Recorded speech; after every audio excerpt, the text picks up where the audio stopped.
Welcome to What's the Matter, the pod and videocast where we talk about anything and everything with a psychology twist.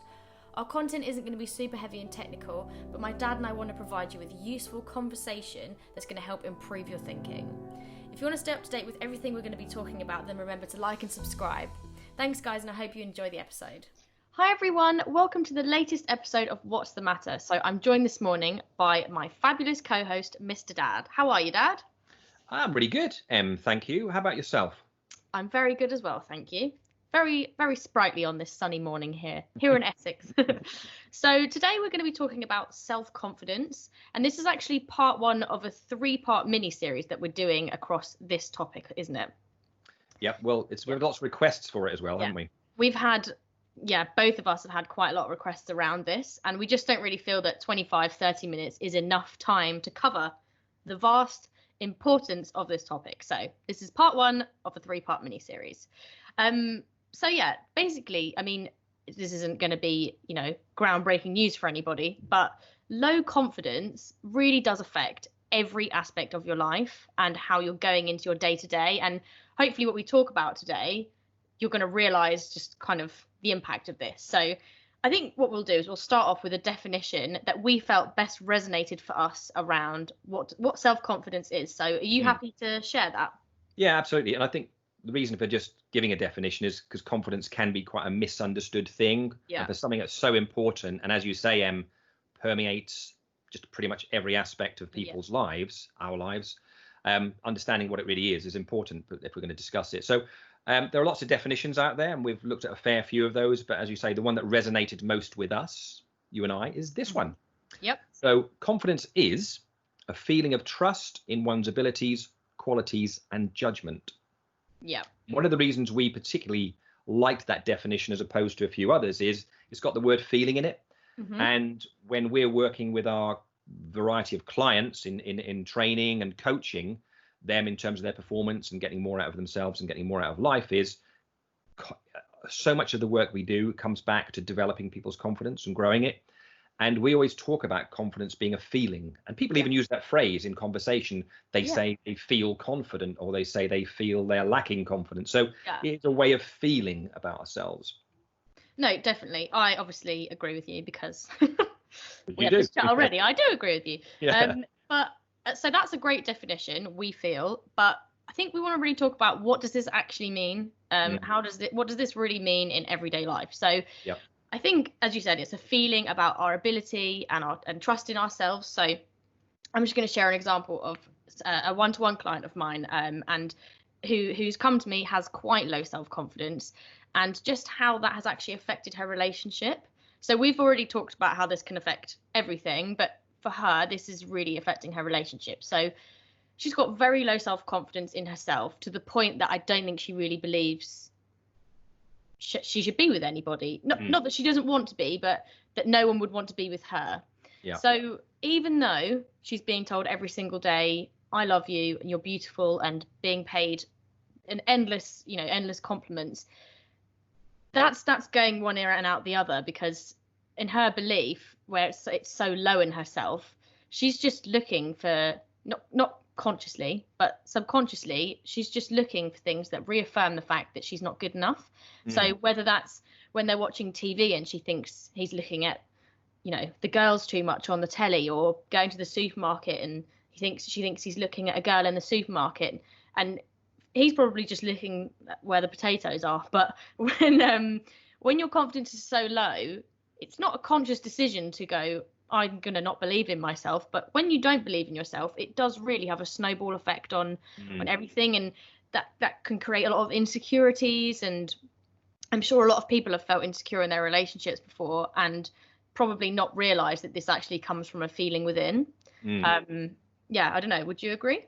Absolutely. And what you've started to touch on there and introduce, Em, is that because confidence is a feeling, our feelings or our emotions come from how we think. Yeah. And specifically or particularly impactful around feelings of confidence or not is the beliefs that we have about ourselves, or the beliefs that we've evolved through our lives about ourselves. Some of those beliefs can be incredibly helpful, and some of those beliefs can be very unhelpful.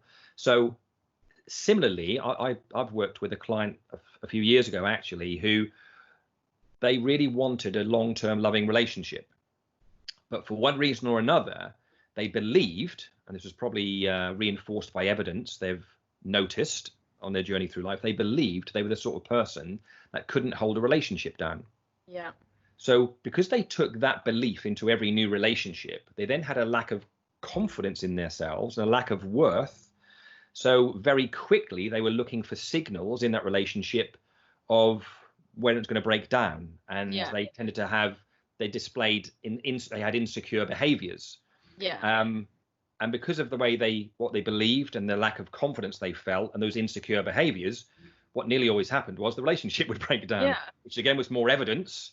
So you've got this loop going on. It's getting bigger and bigger. Beliefs, the feelings, the behaviors, the evidence that reinforce the beliefs, that create the feelings, that reinforce the behavior. So you've got this loop going on. So confidence is crucial, as you've already said. It's a really, if we have it, it's an enabler for us.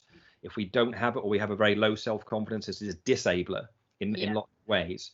And ultimately, that comes from what we think about and believe about ourselves. Yeah, no, definitely. So we will come on shortly into how we actually form beliefs. But I just sort of want to touch on the fact that I'm pretty sure everyone in life is going to have felt lower confidence levels at some point. I mean, I'm 27 now, but I look back at some of my younger years and I didn't realize it at the time, that my confidence was lower because of, X, Y, and Z for whatever I'd gone through in that year. But I look back now, and a point where my confidence was quite low in my working career about 3 years ago really affected how I was as a manager. Just, my ability to assert myself, and or not, because my confidence was so low. I almost didn't really think there was any point, or people wouldn't listen to me, and if you don't assert yourself very well, or you don't assert yourself with much confidence, you're not really probably going to do what people are asking of you, because it doesn't sound very doesn't sound convincing, does it? Doesn't sound convincing. No, not at all. So I mean, I'm pretty sure a lot of people that are listening are going to have experienced something like this at some point. So hopefully that's been helpful as kind of an intro. But now we're going to just talk about, so confidence is a feeling. This is sort of, we have this feeling, it comes from our beliefs. So we have a definition of what a belief is, don't we? It's something we accept as true or real. So that's something we tell our clients, our corporate clients, our one-to-one clients. A belief is something that we accept as true or real. And there's three main ways in which we can form a belief. And that in itself can affect everything, but sort of we're talking about it in the context of confidence. So would you be okay to share those three ways? Yeah. Just before I share how we tend to adopt beliefs, and it can be about anything, but as you say, we're specifically looking at how the beliefs we adopt about ourselves as we go through life. Just the consequences of those beliefs are huge. Because again, just going back to the definition, if a belief is something we accept as true or real, those beliefs define us. Yeah. And we just used a couple of examples about, the impact of low confidence, which comes from a set of beliefs one has about oneself. I've worked with salespeople that aren't hitting their sales targets, and they're low in confidence, and their thoughts and beliefs about themselves become quite negative and destructive, and that really isn't going to help them sell more. I've worked with people who wanted to, get to the senior ranks of an organization in terms of promotions, but deep down, they just don't really believe they're capable or they're worthy enough, so they're promotions and things. I've done lots of work in professional sport and in professional football, worked with players, worked with teams. And the fascinating thing is, on the occasions when I've been asked to go and work in professional sport, in professional football, every time I've got the call, like, can you come and help us? It's when a team's been doing badly. Yeah. I never get the call to help them when they're really going well. So I start working with a player or team when things aren't going well, when the results are bad, the performances are bad, the confidence is low, the self-belief is low. So I'm not going to go and teach those footballers how to kick a football, or tactics, or physical conditioning, or the right nutrition. They're doing all of that anyway. Yeah. But it's all in there. It's all about their belief and confidence. You are good at keepy uppies, though. As a family, we did that a lot as didn't we? Yeah. Holidays. But the point is, that's where we would start to work. Now, it is really important to understand what that confidence is a feeling, and that and it predominantly, the confidence we have or don't have comes from how we think about or what we believe about ourselves. We accept as true or real about our capabilities, our qualities, and our judgments. So very rarely does anyone consciously on an average day think to themselves, I'm going to believe this. Yeah. So it's not, is most of the time not something we're doing consciously as adopting beliefs. Definitely. We end up with beliefs as a consequence of a number of things. Yeah. And there are three main sort of scenarios that impact our beliefs. So firstly, we can adopt beliefs about the world or about ourselves as a consequence of a highly emotional experience. Yeah. So it's an experience we have which has a higher degree of emotional intensity. So it's a vivid emotional experience, positive or negative, or pleasant or unpleasant. And because it's such a vivid emotional experience, we can then think some very strong things about that experience. And some of those things could have ended up being becoming beliefs, if that makes sense. As just an example of that, I was going to say, I know we've talked about relationships already, but just an example that people might get is, say you're totally in love and you get cheated on, and then you just believe that, like, your relationships are just, you're always going to get cheated on, or you just believe you're going to get left for somebody else. So sorry to jump in. I just want no, this is relevant. I can give you an example about how we adopt beliefs from emotional experiences. I think I referenced on the first episode the fact I was 12 years old when sadly my mother passed away very unexpectedly.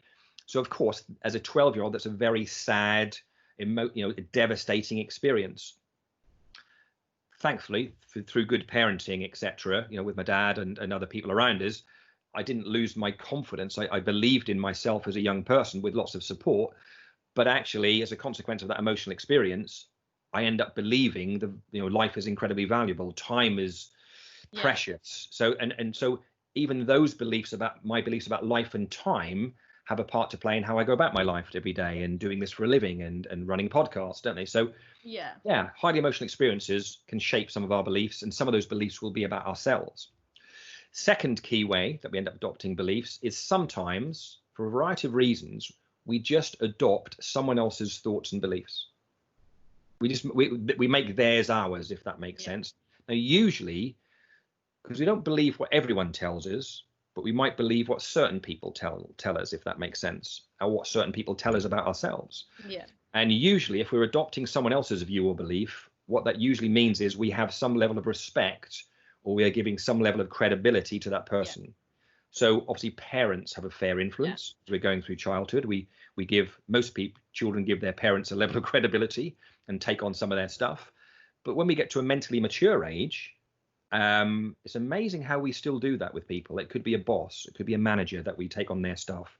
You might have a key friend that keeps telling you something about you and you end up believing it. Do you know what I mean? So sometimes we take on other people's stuff. Usually that means we're giving that person and their viewpoint or their belief a level of credibility, and we make it our own.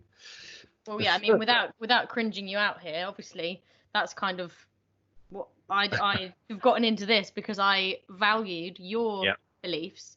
So that's obviously, like you say, a parent. And I'm sure there's also going to be people out here who either from their bosses or like even my personal experience, one of my bosses had run 13 marathons, and I thought it was incredible that she'd done that, and I wasn't very good at I wasn't really a runner. I liked gym, but I wasn't really a runner. But I went and did London Marathon one year, and I did everything she told me because I thought I really respected her views and outlook on that. So I'm just trying to give the examples to the people after you say what it is. But I think again in episode 2/3 we'll be looking at and challenging just whose beliefs and viewpoints we ought to be taking on, because sometimes we're not that selective. We just will be doing it without realizing we're doing it, and then we end up with a belief that helps us or doesn't help us.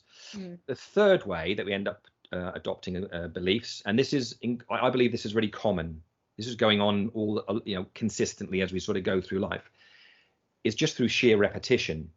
So we get told something often enough, or we tell ourselves something often enough with the little voice in your head or out here, it gets repeated often enough, it ends up being a belief. It ends up crystallizing into a belief, something we accept as true or real, that then defines us, and in the context of what we believe about ourselves, then dictates our level of confidence in ourselves or not. So those are three main ways that we adopt beliefs: highly emotional experiences, sometimes just taking on someone else's stuff if we have respect or credibility, or they've got credibility in our mind, and thirdly, and very commonly, repetition. And the fascinating thing is, then, we live in a world where now the human species is bombarded with more information every day than ever before in our evolution. Social media, marketing, 24-hour media stuff. And actually, we should be very careful what we listen to, what we hear repeatedly, because you're not going to be that aware of what's happening, but repetition will create beliefs. Yeah, definitely. And also, well, actually, I could go off on a whole other topic about repetition of adverts. Anyway, so I won't. But no, you're right. Repetition I know we're probably going to talk about self-talk at another point, which is what we say to ourselves, not consciously, but, when people just in passing might say, oh, I'm such an organized person, or I'm really disorganized. Yeah. And that is repetition in itself as well. The more, whatever you're saying to yourself, even if it's in passing as a joke, that brings to life more of a belief about ourselves. And that's kind of one way in which that can work. We say it often enough. It's like a little worm. It'll get into your, I describe it as like a little earworm. Brain gets into your head, and it then rests in there, and it becomes a way of thinking consistently, or belief. And then remember, there's a consequence for the ways that we think and our beliefs in terms of how we feel, and the beliefs about ourselves dictates our level of confidence or not. Yeah, no, definitely. I totally agree with you. So obviously that's kind of, we've outlined what we believe and how we define self-confidence, how that's created through our beliefs. And what we just wanted to touch on before we kind of close everything today is a tool and a bit of advice for how, as a starting point, people can actually start to grow that confidence within themselves. So we're kind of going to go and talk about that now, aren't we? Yeah, and obviously in the following couple of mini episodes, we'll be looking at more tools to grow and develop self-confidence from within. And they're really useful habits that if we develop them into our daily lives, over time, we can grow a healthy amount of self-confidence. So what we're not talking about here is people becoming arrogant and boastful. We're talking about having a really healthy inner confidence in ourselves, our abilities, our judgments, etc. So we go into each day feeling good about ourselves, and that then unleashes our ability to perform and achieve things. I have a bit of a thing, Em, that a lot of people, don't give themselves the credit they should give themselves. And I think that is also perhaps a bit more heightened in the UK, because as British people, I feel like don't really want to, no one wants to come out of an exam and be like, a lot of people won't even say they think it went well, let alone say, I'm really proud of my results. Go, oh, I did okay. It was all right, thanks, I've done okay. Like, people don't want to go, I did really well, I'm proud of myself, because they're scared about being judged. And they don't want to be seen as arrogant or boastful. There's for me, there's a difference between having a healthy self-belief and self-confidence and being arrogant and boastful. And we're not talking about being arrogant and boastful. No, but definitely. What we do need to be able to develop is a level of comfortableness, a level of comfort in speaking well of ourselves. But not bragging and boasting. So if we just use this as an example, Em, for many people, if they do 20 things in a day at work or throughout the day, and one they really mess up or screw up or fail big time, what probably is that person going to go home and think about most that evening? The 90 things they did really well, or the one they screwed up? People will definitely, not absoluting everybody here, but the majority of people will most likely focus on the one thing that didn't go to plan. And that's not an issue, and if they're thinking about it constructively and what they can learn from it so they improve tomorrow. But the majority of people will think about that one thing they messed up, and they don't think about it constructively, they'll think about it destructively. The little voice in their head will be chewing themselves up. The inner critic will be going crazy. They'll be giving themselves a hard time in here for 2, 3, 4 hours, won't be able to sleep that night. And then they wonder why the next morning when they if they have eventually got to sleep, the next morning they wake up, they don't feel very confident. Yeah. Because they spend hours beating themselves up repeatedly about the one thing. So one of the things I think I'd like to start with, or we'd like to start with for people, is actually just encouraging people to engage in more self-praise. Yeah. Again, not being delusional, but if we've done 20 things in a day and 19 we did really well, the most useful thing we can do, and I will repeat this in quite a lot of our episodes, if there's one thing we mess up, review it, learn from it, and let go of it. Yeah. Just let go of it. Then give some good quality time to celebrating the 19 things you did brilliantly. Yeah, definitely. Or adequately, or did well. Give yourself some recognition. Now, one of the most useful habits we can get into to help us get into a habit of recognition is, and you know I journal a lot, and we advocate the use of journaling. So if any listeners or watchers haven't got a journal, get yourself a journal. Get yourself a nice looking journal. I have one that was purchased for me, nice leather cover. And mine's covered in beads, actually. Is it? Yeah, mine's not. Made one. Mine's not. Daily habit is ideal. Yeah. If it's not a daily habit, 2 or 3 times a week at least. Sit down for 10 minutes, 15 minutes, 5 minutes if you can spare it, which you should be able to spare, with a cup of tea, coffee, wine, beer, whatever your tipple is or not, and give yourself some reflection time and to think about what you've done well on that day, things you've achieved that day, challenges you've met and you've overcome, problems you've found solutions to, traits and characteristics that you have that you like about yourself, ways that you've helped people, acts of kindness that you've demonstrated. All of that is a celebration of you. Now, I'd hazard a guess, without knowing many of the listeners personally or watchers personally of this podcast and videocast, the majority of people, most days of their life, do most things well. Yeah, definitely. And a handful of things they mess up. And then we give so much airtime in here to the things we mess up, and we're really destructive about that. No wonder through that consistent repetition, our self-belief is low and our confidence is low. Yeah. So the positive challenge we want to give listeners and watchers from this podcast is there'll be more tools coming in the next 2 mini episodes. Yeah. Start today or tomorrow, get yourself a journal and make it a regular exercise to sit down and celebrate yourself. Think about things you've done well, but don't just think about them, write them down, capture them. Fill a journal over a number of weeks, months or years. Fill a journal or two full of recognition of what you've done well. Yeah. Or what's good about you, or the traits and characteristics you have that you like, or the ways you've helped other people. All those things I just described a little while ago. Doesn't mean we shouldn't reflect on the things we don't do well. But as I said, 3 key things: review them, learn from them, let go of them. Don't carry them around with you. Take the lesson. One thing people, not everyone, but a lot of people do tend to do is when dwelling on it, also thinking that it's bothered everybody, and it really hasn't. Like a lot of situations at work, if say there's that one thing that might not have gone to plan, I can guarantee you the only person that thinks about it that day is the person that's done it. Whereas they might be thinking, oh, I don't want to see my boss tomorrow because of that one email I accidentally sent. Or most people don't care about us as much as, not in a horrible way, but most people don't care about our actions as much as we do. So yeah, kind of that's all within what you're saying here. But absolutely. With journaling, there's 2 real sort of key positives I always think about this. Obviously, what it feels like in the moment of actually documenting that yourself. It's quite an emotional release of actually putting your day down on paper, or your achievements or whatever.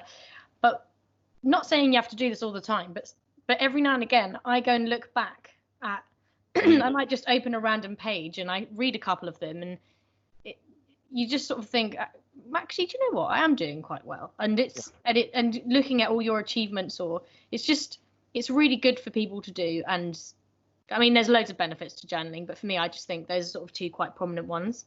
Well, I think you hit upon something really useful there, as much as journal in the moment that you're journaling, that's psychologically and emotionally, that's a very useful thing to do. Yeah. Because you're taking the time and trouble to recognize the positive aspects of yourself.